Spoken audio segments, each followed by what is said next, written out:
Hello pop-uppers, this is Chacha. Welcome to the pop-up gallery. I have another interesting pop-up video for you to try. Come on, let's do it together. Keep watching.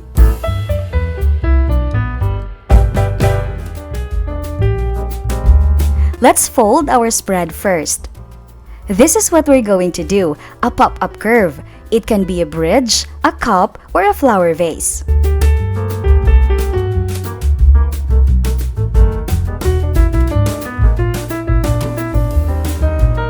Then, get 1/2 lengthwise of a paper, preferably 180 GSM. Fold the end of the paper to create a tab. 0.5 inch will do. Then, from that fold, measure 4 inches and create another fold. That 4-inch space will be our pop-up curve. It's just like a pop-up bridge.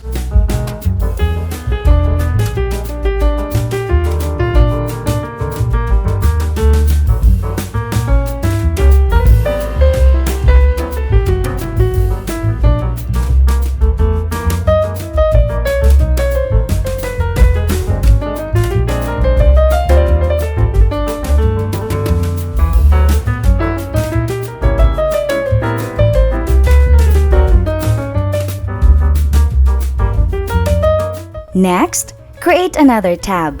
You can measure it at 0.5 or 1 inch. Then, measure a ruler size strip at the center of the longer size of the paper. Just follow the video.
Okay, it should look like this.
After that, place the pop-up element on the spread. Make sure that the end of the strip touches the center crease or center fold of the spread to create a balance.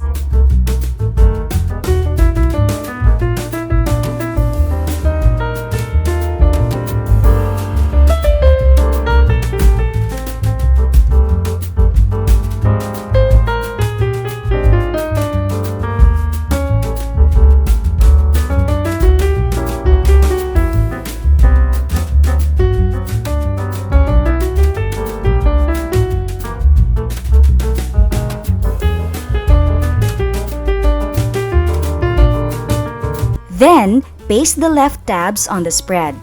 Next, put glue at the end of the strip, at least 5-inch wide, in order for it to be attached onto the other side of the spread.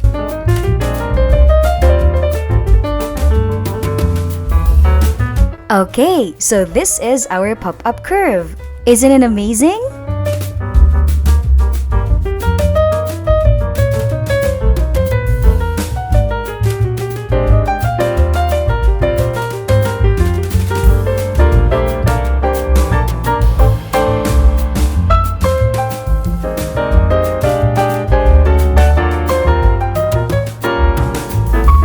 The other one is the pop-up rectangle. Get another half lengthwise of the paper. Create a tab just like what we did earlier. Then, create another fold, preferably 1-inch size, just for the height of the rectangle. Then, from that fold, measure 4 inches and create another fold.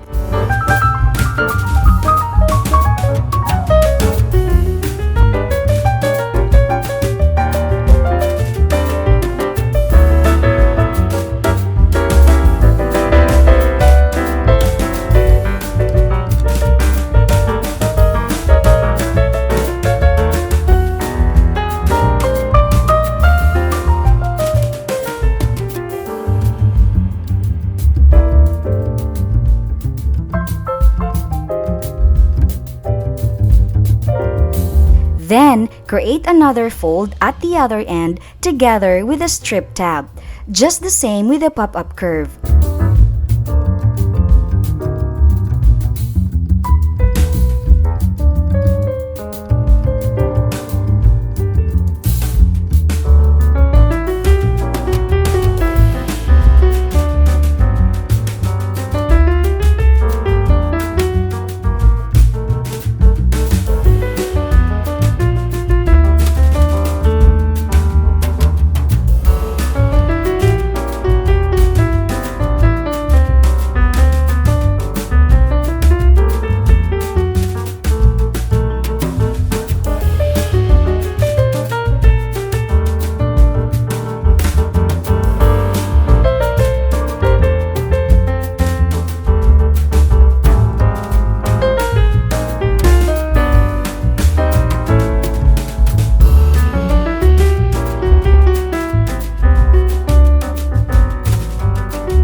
Okay, this is now the look of our pop-up curve and rectangle.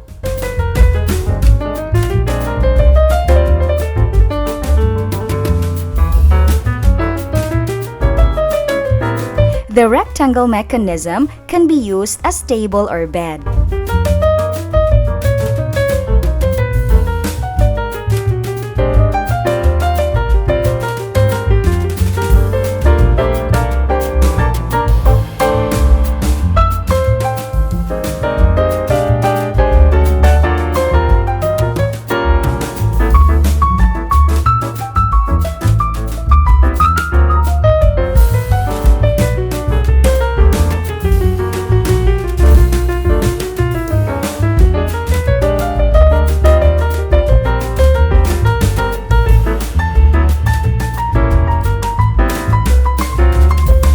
Anyway, pop-uppers, I hope that you enjoy this video. You can try it too.